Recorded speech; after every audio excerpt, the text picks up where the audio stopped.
In the autumn of 1944, over the shell-torn fields of Lorraine, a mere kite of fabric and steel turned its nose toward a column of German armor. The pilot was a high school history teacher. His aircraft, a Piper L-4 Grasshopper, an observation plane, had no armor, no speed, and no business diving into flak.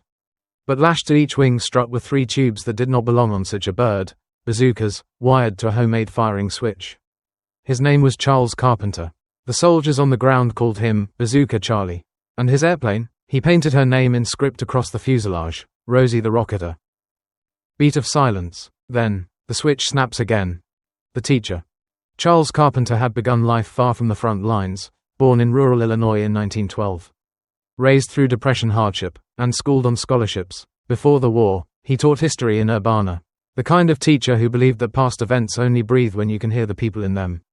When America went to war, he traded chalk dust for dust of another kind, the field strips and farm roads of the European theater. He arrived in France in 1944, assigned not to fighters or bombers, but to a liaison and observation plane, an L-4 Grasshopper. The job, spot artillery, run messages, scout from low altitude. The L-4 was light, slow, and unarmored, perfect for observation, useless for attack. At least, on paper. Attack, and then attack again. In the hands of unconventional pilots, the little L-birds had a way of rewriting the margins. Some strapped odd weapons under struts, some flew so low they could smell the smoke. Carpenter went further. He bolted 6 bazooka launchers, 3 per side, onto the jury struts of his Grasshopper, and wired them to an electric firing switch in the cockpit. Reporters would later swarm him. Carpenter had a line ready for them. His way of fighting the war was simple: attack, and then attack again. The press would dub him the Mad Major, the Bazooka Charlie of Stars and Stripes and Associated Press dispatches. He refined his approach, run like a ritual, some behind him. Nerves steady, a shallow dive to keep airspeed without tearing the fabric, and the patience to fire from close enough to place a rocket on engine decks or thinner side armor, never the thick frontal plates. The M9 bazooka could hurl a shaped charge warhead capable of punching through medium armor if aimed true. Arrocourt. The crucible came with the Battle of Arrocourt in September 1944. When German armored formations clashed with American units in the seamed bocage and misted fields of Lorraine. On September 20th, Carpenter rolled in on an enemy column. Accounts credit him that day with an armored car and 4 tanks knocked out. Astonishing kills for a plane that weighed little more than a grand piano and flew slower than a hawk. Radio traffic spiked, ground gunners learning that the little cub, with tubes on the struts, could bite. In the days that followed, Carpenter refined the tactic, multiple sorties, reloading bazookas on the strip, slashing back over the same roads. Museum summaries would later describe 2 immobilized tanks and several armored cars in one furious series of passes, with enemy infantry scattering from the hedgerows. The American Heritage Museum. From that week on, an L-4's shadow over a road brought more fear than its size deserved. The legend accumulates. October 1944 turned counting into legend. 4 tanks and an armored truck in 1 month. Wrote Air and Space, Smithsonian. As press clippings and wire photos stitched Carpenter's story across the home front. Soldiers painted nose art, townsfolk clipped headlines.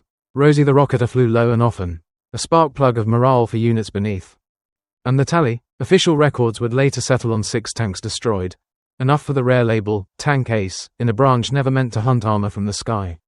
Unofficial accounts pushed higher, a dozen or more tanks, plus armored cars and scores of enemy troops caught in crossfires of shock and speed.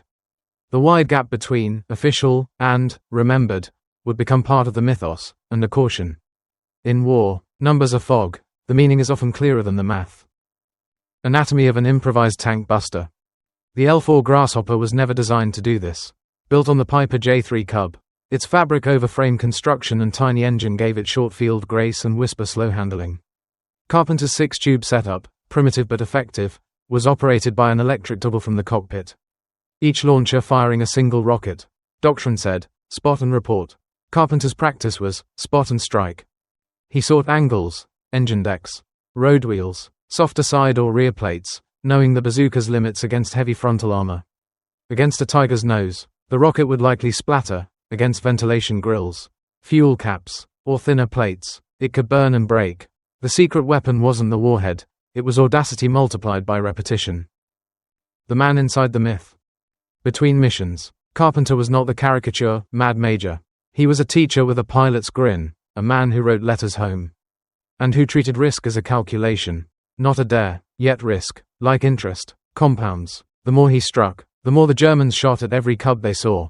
A Stars and Stripes dispatch captured Carpenter's own rueful observation, by the 5th tank. The enemy had learned to fear the little plane with the big bite. The body keeps the score. In 1945, illness found him, Hodgkin's disease, a diagnosis that carried grim arithmetic. Doctors estimated 2 years. The army discharged him honorably in 1946. Carpenter went back to his blackboard in Urbana, teaching history to students who could scarcely believe what their soft-spoken teacher had done. He lived not 2 but 20 more years, passing in 1966 at 53. Rosie's second life. Time buries aircraft, but in 2017, curators traced Rosie the Rocketer, serial number 4330426, to Austria. She was recovered to the United States, restored, and now resides at the American Heritage Museum, wearing again the name that once made gunners flinch. Visitors lean in to see the wing strut launch rails. Docents retell how a liaison plane became a folk legend of improvisation. Counting the cost. Did he destroy 6 tanks? 14? Museums and articles diverge, as museums and articles will. The official tally, 6, anchors the record. Veteran recollection and later retellings sketch a larger canvas. We reconcile them not by choosing a number but by measuring effect. A liaison pilot bending roles, pinning enemy columns, and buying time for those on the ground. His attacks were more than kills, they were interruptions, and in maneuver warfare. Interruptions can win hours, hours become days, campaigns turn on days. Doctrine and imagination. The official doctrine of 1944 could not print a chapter on how to kill a tank with a Piper Cub. Yet wars are waged as much by systems as by imagination, by radars and fuzzes and supply chains. Yes, but also by a pilot who is willing to try something that shouldn't work. Then do it again, and again, until the improbable becomes a tactic. Carpenter's story sits beside the Seabees who built airstrips in weeks, the artillerymen who synchronized time on target, and the codebreakers who turned secrecy inside out. They are reminders that initiative is a weapon. Carpenter's version just happened to bolt 6 bazookas to a set of wing struts. The small airplane. Stand beneath Rosie today and you will see only a small airplane. Fabric. Tubes, a little engine. You will need a guide to see the rest, the roads of Lorraine. The columns in the hedges, the snap of a toggle switch, and the unteachable moment when a man decides that what is possible has not yet been written. Morning over Lorraine. Dawn crept into Lorraine like a rumor, grey light rinsing the hedgerows. Cold breath in the ditches. Rosie sat light on her tailwheel. 6 empty tubes yawning to the dew. A crewman, sleeves rolled, pressed rockets into their launchers. 1, 2, 3. Checked safety pins. Traced the wire to the cockpit toggle. He slapped the wing twice. Good to go. Carpenter ran a fingertip along the script on the fuselage. A private superstition. Touch the name. Say nothing. He settled into the narrow seat, the aircraft swallowing him like a glove. The little engine cleared its throat. Ahead, the field ran to a dirt track, then to a line of trees. Birds scattered at the throttle's advance, grass bent to the prop wash. The grasshopper lifted, effortless. Familiar, like standing on tiptoe and finding the ground suddenly farther away. He had a map folded to show only a corner of the world, 2 crossroads. A railway embankment, a bridge that mattered and a bridge that didn't. Somewhere along that geometry, steel would move, and he would be waiting. Art of the approach. The approach was choreography, altitude was life, but surprise made life longer. He flew low enough that tree lines hid him from distant eyes and high enough to vault a sudden farmhouse. He favored the sun at his back, forced the enemy to squint. Notch his aircraft in glare. A shallow dive conserved his flimsy airframe. A steep one risked compressibility in a machine never built for drama. He counted seconds, 3 to acquire, 1 to correct, 1 to fire, then a beat to watch the rocket ride the line he imagined through his target. A bright pencil stroke across the morning. He learned to read armor like a teacher reads handwriting, engine deck lines. Turret angles, the sag of track on road wheels. He aimed for the thin places of war. The first time he saw a rocket walk itself into a grill and blossom with a hard, ugly light, he knew the idea worked. Not always. Enough. Barracourt, the fog and the fox. Barracourt was a jewel in fog. The kind that takes color out of the world and makes sound a liar. German armor probed along sunken roads. Turrets peering like foxes at the edge of a henyard. American tank destroyers crouched behind hedges, stalking by engine note and hunch. Carpenter's first pass that day was a test, an armored car nosing an intersection. Infantry in 2s and 3s, figures becoming shapes becoming threats. He pushed, held, fired. The rocket left the rail with an impatient hiss. It struck near the rear axle, the car lurched, hissed steam, and stopped being a car. The column compressed, drivers braking hard, heads swiveling to skies they had learned to ignore. The second pass he slid the sightline along a tank's left shoulder. He waited a heartbeat longer than felt sane, then touched the toggle. The rocket smacked the side armor, clawed itself beneath a stowage bin, and flashed. The tank did not explode, it sagged, a death of hydraulics, of momentum, of nerve. Immobilized was often enough. An enemy that couldn't move could be finished by the ground. On the third pass, the traces finally found him, green peas flicking past the wings. A sound like zippers opening along his ribs. He forced himself to go shallow, not steep, to deny them the easy angle. The fourth pass, because audacity is cumulative, put a rocket onto the engine deck of the trailing tank. This one burned. After, on the strip, men he didn't know clapped his shoulder. The small things soldiers do when the day has been edited for the better by someone's madness. The crew chief's ledger. Behind every improbable kill was a crew chief and a pencil. Rockets don't load themselves, wires don't stay tight in the damp. A mechanic's ledger tells the true story of a day, sorties turned, faults found, fabric patched with dope and care. He logged the oddities, launcher 4 slow to spark, toggle switch loose at bracket, pilot requests more safety pins at ready box. Rosie's weight and balance shifted by ounces with each tube and rocket, a margin that mattered when your armor was fabric. The chief learned to feel the plane's mood by how her tail lifted when they rolled her by hand. He knew, better than anyone, which part of madness he could control. Press, myth, and the home front. When word of a liaison pilot killing tanks reached the press pool. Headlines obliged. A small plane with big teeth is good copy. Bazooka Charlie became a character the home front could hold in its palm, part daredevil, part tinkerer, part everyman. Reporters quoted a mantra, attack, attack, and then attack again, because it made sense of the senseless. Carpenter wore the attention like a borrowed jacket, useful, a little ill-fitting. He liked that the stories lifted his unit's spirits. He did not like arguing numbers. War counts backward. Ask a platoon on the road he cleared whether the column broke because a tank burned or because a tank stopped. And they will tell you the same thing, we moved. The limits of a rocket. The bazooka was a paradox. A miracle against bunkers and medium armor, a rumor against the thick snouts of heavy tanks. Angles decided everything. A shot that kissed paint at the wrong slant would skate. One that bit, a hard, square strike on thin plate or grill, could turn steel inside out. He learned to stack advantages, surprise, angle, timing with ground fire. A tank engaged by infantry wasn't watching the sky. A column threatened from the flank bunched into an easier pattern. He learned the grammar of shock. There were days the rockets all missed by a yard and days they stacked like punctuation along a road. Each explosion a comma toward a period. He accepted both. You don't ask for perfection from an improvised tactic, you ask for effect.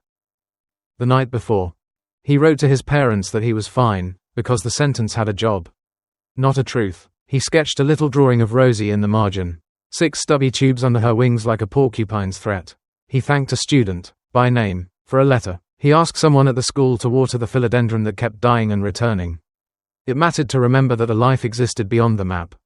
He tucked the letter away and slept the way soldiers sleep, in inventory. Waking every hour to count the future. Illness, return, and a classroom. Hodgkin's disease announced itself like a knock at midnight.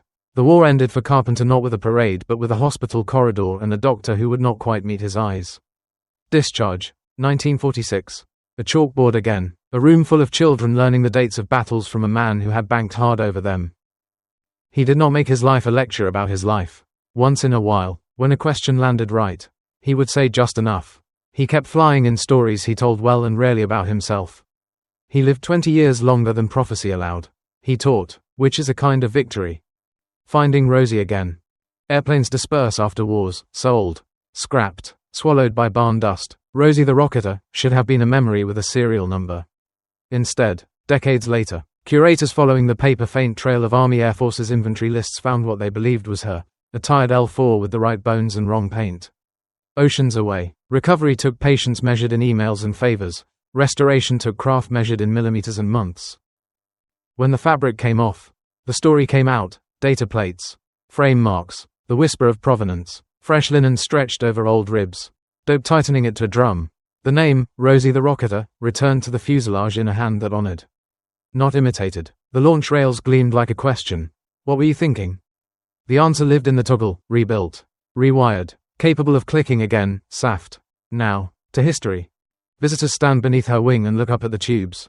Some smile at the audacity. Some frown at the risk. Both are correct. Doctrine, disobedience, and the system. It is tempting to make Carpenter the exception that proves nothing. To canonize the outlier and ignore the system that allowed him space to exist. But systems need outliers. Logistics feeds them. Command tolerates them. Crews enable them. The doctrine of 1944 did not say, kill tanks with a liaison plane. But neither did it make that impossible. Carpenter found a seam between what was written and what was needed, and flew through it. Armies win by mass and method, they endure by imagination. A proximity fuse is imagination wearing a lab coat. A Red Ball Express is imagination on wheels. A Piper Cub with 6 bazookas is imagination with a toggle switch. The last pass. No one knows which pass was the last where the toggle clicked in anger. Wars taper in personal ways. For some, it is an order. For others, a moment when the sky is finally empty of need. We can make a guess. The approach was the same. The heart rate not. He would have still checked the sun, the trees, the angle. He would have still felt the fabric sigh under load. The little engine ask if this was wise. He would have still fired when the line was right. And then, at last, he would have landed and, for the first time in too long, not reloaded. What numbers cannot hold?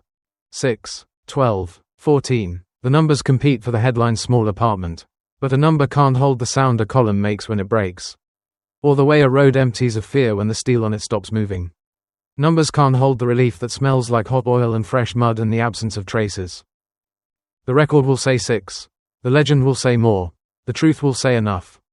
The teacher's lesson. Ask the students who sat in his classroom what they remember, and they will tell you about a voice that made old things immediate. About a point on a map that turned into a place where weather happens and choices matter. He taught that history is the sum of people doing what they can with what they have in the time they are given. On a morning in Lorraine, with a small plane and a bigger idea, Charles Carpenter did exactly that. Field mod, field mind. Improvisation is not chaos, it is order discovered on the far edge of manuals. Carpenter's field mod looked simple: 6 tubes, 2 brackets, some wire, a cockpit toggle, but simplicity is where mistakes hide. Tube spacing had to clear the wing strut bolts. Bracket holes couldn't kiss a rib line. Wiring needed slack for vibration and strain relief at the toggle. The crew chief marked each tube with grease pencil: L1, L2, L3, R1, R2, R3, a habit against hurry. The first test firing wasn't over a road but over a meadow with a ditch. If a rocket dropped short, it would die in wet grass, not a farm roof. When the rocket leapt as intended, a line of birds erupted from the hedgerow, as if the field itself had held its breath and finally exhaled. Looks dumb, a private said, until it works. That is the tagline of half the victories in war. Sight picture. Observation pilots live by sight picture, how a road cuts a field. How a shadow shows where a ditch throws a tank's nose off center. Carpenter built a mental library of micro angles. If a column hugged the right verge, left shoulder shots at the second or third vehicle were best. Enemy gunners would look toward the first blast and miss the shallow crosswind approach on their exposed flank. He learned the cadence of armored traffic by sound, a hard stutter of tracks on cobble. The damp thrum of wet road under weight. He learned which stands of trees gave wind shear, which church steeples made a perfect alignment cue for a dive angle. He did not hunt tanks. He hunted moments, and in those, tanks happened to live. A column unravels. The art was not in one kill but in unraveling. A column broken in the wrong place jams itself. The lead vehicles try to nose forward, the tail compresses, radios clutter with the sound of fear trying to organize. Carpenter would place disruption like a wedge. Strike the third or fourth vehicle, let the first 2 flee into emptiness, leave the last ones caged by their own. Ground units would pounce. The rocket didn't have to be perfect. The geometry had to be. There is a quiet photograph of a road after such a morning, a truck crooked on a verge. A tank resting at a sulk shoulder tilt. No bodies in frame, only the absence of motion. The picture is not dramatic. It is decisive. Mad Major, mild manner. The nickname, Mad Major, rode ahead of Carpenter like a carnival banner. In the mess tent he was mild, polite with corps clerks. Grateful to cooks, curious about medics' kits. He handled questions with a schoolteacher's calm, define terms, set context, make one good point, then let silence close the lesson. And he laughed, quietly, at the theater of headlines. What I do looks crazier from the ground, he told a chaplain. Up there, it's just choices and angles. When it went wrong, There were days the choice was wrong. A gust took a wing just as he fired. Rockets walked wide like disappointed dogs. Another day the enemy had sighted a gun in a copse that looked empty from up sun. The muzzle flash bloomed where no flash should be. He learned, because survival is a pedagogy, to give himself an out on every pass. A line of retreat pre-selected. A barn roof he could hop to hide the wing over. A ditch line that meant cool air and a momentary lift. The plan for when courage outpaced reason was called procedure. Luck is what soldiers call good procedure they needed twice in 1 hour. The ledger's other pages. The crew chief's ledger had other pages. Weather notes, ground mist until 0930, ammunition quirks, lot C rocket smoke more in cold, pilot condition, cough. Rested 4 hours. War is fought by bodies. The difference between a clean toggle press and a tremor that throws a shot wide is sometimes 3 hours of sleep. On one page, a tiny sketch, a toggle switch bracket with a second safety wire loop proposed. On the next, a single word circled, approved. That is how improvisation matures. One crew's fix becomes a unit's habit. The witness. Decades later, a veteran from an infantry company sat for an oral history. He spoke about a morning when a liaison plane, with pipes, came low and made the enemy forget them for 3 minutes. That's all we needed, he said, 3 minutes to move from the ditch to the wall. He was not interested in how many tanks burned. He was interested in the 3 minutes that made his sergeant's voice sound like a plan again. Technical appendix for the curious. Editor note, use overlays, clean line diagrams, and restrained motion graphics. Platform, Piper L-4 Grasshopper, liaison, observation. Fabric covered, high wing, short field capable, minimal instrumentation, no armor. Mounting concept, 6 bazooka launchers, commonly M1A1, M9 family tubes adapted. 3 per wing strut, electrically triggered via cockpit toggle. Ballistics, qualitative, heat warhead effectiveness depends on perpendicular impact and plate thickness, side, rear, engine deck shots preferred, frontal hits against heavy armor were unreliable. Attack geometry, shallow dive for energy retention, sun at back approach, release distances short enough for placement.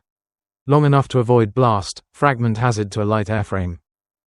Countermeasures, vary approach axis, pair strikes with ground maneuver, exploit road furniture, bridges, crossroads, to force column compression.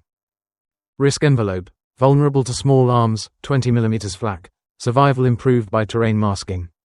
Low profile, repetition with variation, and pre-planned egress. This is not a how-to. It is a record of what was done when necessity bent the possible. Headlines and home. Newsrooms turned the story into shorthand. Schoolteacher pilot bolts bazookas to Piper Cub. Knocks out tanks. The country liked the shape of it. Ingenuity over brute force. A single mind leveraging a system. War bonds drives clipped his photo to bulletin boards.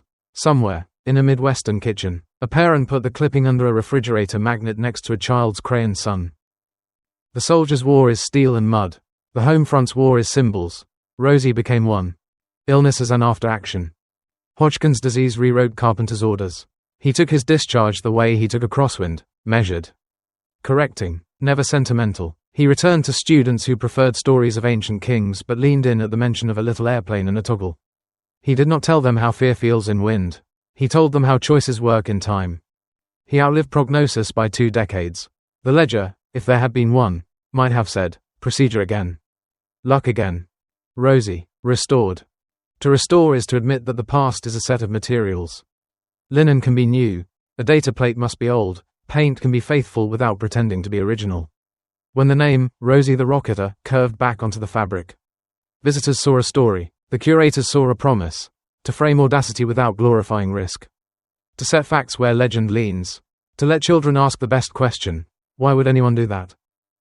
And to answer, because sometimes the shape of a problem demands the shape of an untried solution.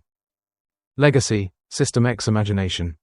We lionize heroes, but war is a multiplication table. 1 pilot X1 crew chief X1 tolerant commander X1 supply clerk who finds the right wire X1 armorer who labels rockets carefully X1 medic who changes dressings in the rain. Multiply that by days, by roads, by the stubbornness of an idea. Carpenter's math works because a system allowed a man to be usefully strange. The quiet hangar. Stand in the hangar at closing. The crowd gone, the air settling. Rosie's fabric holds the day's warmth like a memory. The tubes on her struts look less like weapons and more like questions about limits and the hours when limits bend. Somewhere in the dark, a toggle switch rests. It does not need to move again to finish its work.